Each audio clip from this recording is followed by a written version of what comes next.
Jadi di video kali ini kita sudah observasi ke TPS atau tempat pembuangan sampah dan juga bank sampah Sri Kandi. So guys, without any further ado, let's get start with the video. Dadah! Lokasi pertama yang kami kunjungi terdapat di TPS Otista 3 dekat dengan McD dan KFC. TPS ini merupakan tempat pembuangan sampah dari berbagai warga di daerah Jatinegara. Pak, saya dengan Reveliana dari SMA 54 ingin bertanya, Bapak dengan Bapak siapa? Heru. Bapak Heru. Oke, Bapak Heru. Sebagai bekerja di TPS ini, Bapak ngapain aja sih Pak di sini? Ya ngambilin dari warga, terus buang nanti dari setelah di mobil ini dibawa ke Bandar Gebang. Oh, Bandar Gebang ya akhirnya. Saya ingin tanya ya Pak, apa yang mendorong Bapak bekerja sebagai petugas di tempat pembuangan sampah dan motivasi tetap bertahan di pekerjaan ini tuh apa sih Pak? Jadi motivasinya untuk di tempat sampah ini mengasih contoh untuk yang lain lah, di warga, biar buang sampah tidak sembarangan. Nah. Dan saya juga pun senang benar jadi tukang sampah ini. Kenapa? Karena membantu warga. Oke, yang ketiga Pak, sebentar. Apa yang menurut Bapak perlu ditingkatkan dalam pengelolaan sampah di negara ini? Kalau menurut saya pengelolaan sampah ini udah berjalan karena ada program bank sampah, ada pemilahan yang plastik, ada yang organik dan non-organik. Dari mana saja sampah berasal dan dibuang ke tempat ini? Ya kalau di sini dari satu kecamatan Jatinegara, sebagian dari RW dan RT, jadi petugas yang masuklah ke kampung-kampung. Akhirnya timbulnya pusatnya di sini, dari sini buang ke Bandar Gebang.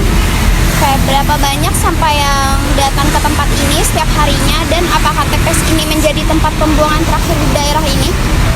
Ya bukan terakhir, kalau terakhir di Bandar Gebang. Kalau tiap berjalan ini, kalau bertanya tentang berapa banyak, itu minimal 17 ton. Apakah ada pesan atau nasihat yang ingin Anda sampaikan kepada masyarakat tentang pentingnya peduli terhadap lingkungan dan memperlakukan sampah dengan benar? Kalau pesan saya untuk masyarakat, sampah itu memang harus ditegaskan karena sampah itu satu menimbulkan penyakit, dua mengendalikan banjir, dan di mana ada tempat pembuangan sampah disitulah warga harus tahu di mana tempat pembuangan sampah. Jangan di sembarangan di pembuangan sampah. Selanjutnya kami mendatangi Bank Sampah Sri Kandi. Bank sampah ini berdiri sejak tahun 2017 dan menerima sampah yang datang dari berbagai orang untuk dijadikan tabungan. Baik, terima kasih Pak atas waktunya. Sebelumnya perkenalkan, nama saya Rida Nabila Ramadhani dari SMA Negeri 54 Jakarta. Kalau boleh tahu dengan Bapak siapa? Nama saya Abdul Rosid. Baik. Ketua Bank Sampah Berkah Sri Kandi RW 01, Kelurahan Pondok Bambu, Kecamatan Duren Sawit, Kota Madia, Jakarta Timur. Baik, terima kasih Pak Rosid atas waktunya. Kebetulan kita di sini ada beberapa pertanyaan yang kita ingin tanyakan kepada Bank Sampah Sri Kandi atau Bapak sendiri sebagai Ketua Bank Sampah. Jadi di pertanyaan pertama itu, Bank Sampah ini dibentuk pada tahun berapa dan awal mula Bank Sampah ini direalisasikan itu bagaimana Pak? Bank Sampah Berkah Sri Kandi sebetulnya awal berdirinya sejak 2012. Sudah dirintis tapi waktu itu belum pakai nama. Artinya warga masyarakat sekitar yang sudah sadar akan pemilahan sampah sudah melakukan kegiatan. Tapi saat itu belum dikasih nama oleh para sesepuh dulu. Nah kemudian tahun 2017 secara resmi dinyatakan berdiri dengan nama Berkah Sri Kandi gitu. Kenapa pakai nama Berkah Sri Kandi? Walaupun inisiatornya banyak dari kalangan bapak-bapak gitu kan. Tapi awalnya itu di 2017 itu yang banyak berkecimpung kebanyakan ibu-ibu. Makanya pakai nama Sri Kandi. Ya, kalau istilah kita ngambil berkah orang tua lah ya. Sri Kandi itu kan ibu ya, berkahnya ibu-ibu gitu kan, seperti itu. Nah ini terbentuk secara resmi tahun 2017 di bulan Februari. 2017. Jadi kurang lebih sekarang sudah umur 7 tahunan ya. ya sudah masuk sekolah dasar. Iya benar banget. Oke, untuk pertanyaan kedua, apakah Bank Sampah Sri Kandi ini itu milik pribadi atau kerjasama dengan warga sekitar? Kayak yang namanya bank sampah itu, bank sampah warga ya semua milik warga, milik bersama warga. Artinya kami sebagai pengurus hanya mengelola untuk manajemen supaya kegiatan di bank sampah ini bisa bisa berjalan dengan rapi, kemudian juga bisa membuat kegiatan secara termanage ya. Kalau awalnya dulu memang tidak ada, jadi begitu warga ngumpul pilah sampah selesai jual gitu aja kan. Sekarang kan sudah mulai kita tata gitu. Nah ini juga dengan adanya partisipasi masyarakat yang lebih banyak, tentunya juga sampah yang kita tampung bisa lebih banyak. Untuk pertanyaan ketiga, kalau boleh tahu jenis sampah apa saja yang diterima sama Bank Sampah Sri Kandi ini, Pak? Saat ini yang kita kelola ada 2 jenis ya secara general, yaitu sampah organik dan sampah anorganik. Sampah organik itu terdiri dari sampah-sampah pepohonan ya, daun-daun pepohonan yang kita bisa olah menjadi hasilnya pupuk ya, sampah padatnya. Terus ada pupuk kita ada 2 kan ya, satu lagi pupuk cair POC, pupuk organik cair. Jadi dari dedaunan. Tapi kalau dari daunan dan sayuran ya. Kemudian dari sampah rumah tangga atau sampah dapurnya, SOD-nya, sampah organik dapurnya itu kita pisahkan. Kenapa? Karena sampah organik dapur itu kan bau. Iya, Ya. benar. Dampaknya itu 2-3 hari bau karena dia akan terjadi pembusukan dalam sampah itu sendiri. Makanya untuk SOD akhirnya kita kembangkan menjadi bahan pakan untuk maggot. Jadi kita kembangkan juga di depan itu budidaya maggotnya, supaya sampah organik dapur itu SOD bisa cepat habis ya. Kalau kita jadikan pupuk kan nggak bisa ya. Ya, baunya juga malah baunya juga kan nggak enak dihirup. Kalau untuk sampah anorganiknya kita pilah berdasarkan jenisnya. Jadi jenisnya kan ada yang kerdus, terus ada jenis kerdus, ada kertas juga duplek ya. Iya. Duplek, terus ada kalau botol-botol gini, botol-botol minuman itu namanya bodongan kalau ada istilah rongsoknya. Bodongan. Ya, bodongan. Iya.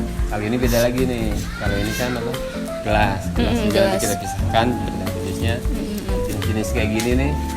Ini ada jenis mainan.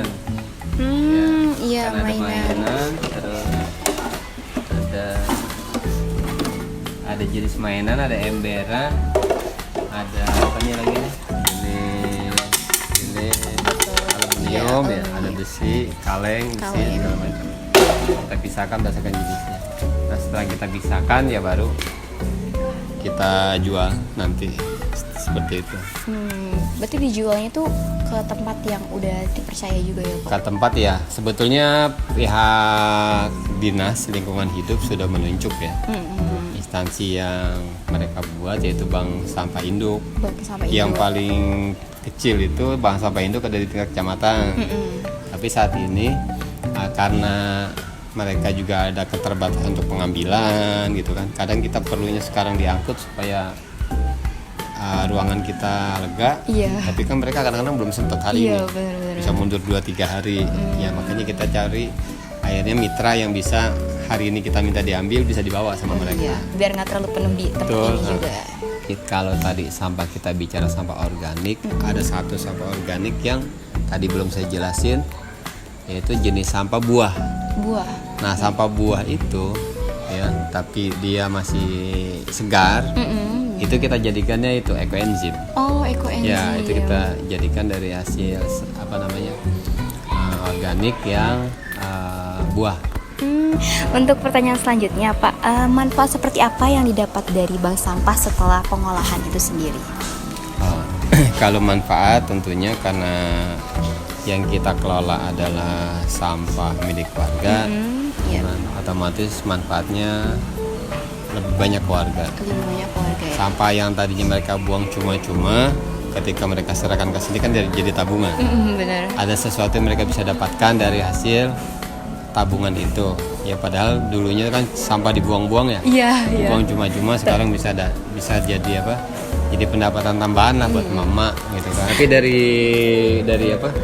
dari kami sendiri gitu kan, secara kelembagaan tentunya juga manfaatnya, dampaknya besar. Di antaranya dengan adanya kegiatan ini, adanya bank sampah, kita sudah ikut kontestasi ya istilahnya. Kontestasi. Untuk lingkungan dari tingkat kota sampai tingkat nasional. Oke, untuk pertanyaan terakhir ini, Pak. Apa saja hasil pengolahan dari jenis sampah di bank sampah? Mungkin ada yang dijadikan kerajinan Iya. atau Nah, kalau tadi adik-adik lihat ke lemari sana tuh ada beberapa ya. Jadi tadi dari sampah organik kita bisa hasilkan setidaknya 4. 4. Dari organik itu 4. Yang pertama tadi sampah jadi pupuk ya. Pupuk itu 2 jenis. Pupuk padat namanya kompos, Dan pupuk cair ya POC. Itu dari daunnya. Terus tadi dari buahnya jadi ekoenzim. Iya, ekoenzim. Dari minyak jelantah kan sebetulnya kategorinya dia organik juga, kan dari tumbuhan kan. Itu kita bisa olah menjadi tadi sabun. Terus apa tuh namanya? Lilin. Di sana ada lilin gitu. Dan ada beberapa jenis prakarya lainnya yang kita kerjakan waktu itu bareng adik-adik TK dan SD. Iya. Nah, itu ya, dari yang didapat. sampah-sampahan organik. Setidaknya itu sih ya. Terus dari satu bidang lagi yang kita kembangkan ke depan itu budidaya maggot. Budidaya Maggot itu sebetulnya ketika kita budidayakan dia hasilnya bisa yang pertama sebagai pakan ternak.